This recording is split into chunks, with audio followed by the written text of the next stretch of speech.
തിരുവനന്തപുരം എന്ന പുണ്യഭൂമിയിൽ മറ്റേതൊരു ക്ഷേത്രത്തിനും ഇല്ലാത്ത കടൽക്കാറ്റ് ചന്ദനത്തിന്റെയും മുല്ലപ്പൂവിന്റെയും സുഗന്ധം പരത്തുന്ന ഒരു ക്ഷേത്രം, പത്മനാഭസ്വാമി ക്ഷേത്രം. 1000 തലയുള്ള സർപ്പമായ അനന്തനിൽ ചാരി ഭഗവാൻ വിഷ്ണു കിടക്കുന്ന സ്ഥലം. ദൂരെ നിന്നുമുള്ള തീർത്ഥാടകർ ഇവിടെ എത്തുന്നു. പ്രാർത്ഥിക്കാൻ മാത്രമല്ല, ധീരരായ രാജാക്കന്മാർക്കും ജ്ഞാനികൾക്കും ഏറ്റവും ബുദ്ധിമാനായ മനസ്സുകൾക്ക് പോലും ഇതുവരെ പരിഹരിക്കാൻ കഴിയാത്ത ഒരു നിഗൂഢതയ്ക്ക് സാക്ഷ്യം വഹിക്കാനായി. ഒരു വാതിൽ നിശബ്ദമായി അടച്ചിട്ടിരിക്കുന്നു. ആ നിലവറ വോൾട്ട് ബി എന്ന് വിളിക്കപ്പെടുന്നു. അത് ചരിത്രത്തിൽ ഒരിക്കലും തുറക്കപ്പെട്ടിട്ടില്ല.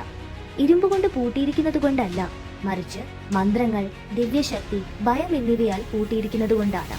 പത്മനാഭസ്വാമി ക്ഷേത്രത്തിന് കാലത്തോളം തന്നെ പഴക്കമുണ്ടെന്ന് പറയപ്പെടുന്നു. അത് വെറുതെ നിർമ്മിച്ചതല്ല, അത് പ്രത്യക്ഷപ്പെട്ടു.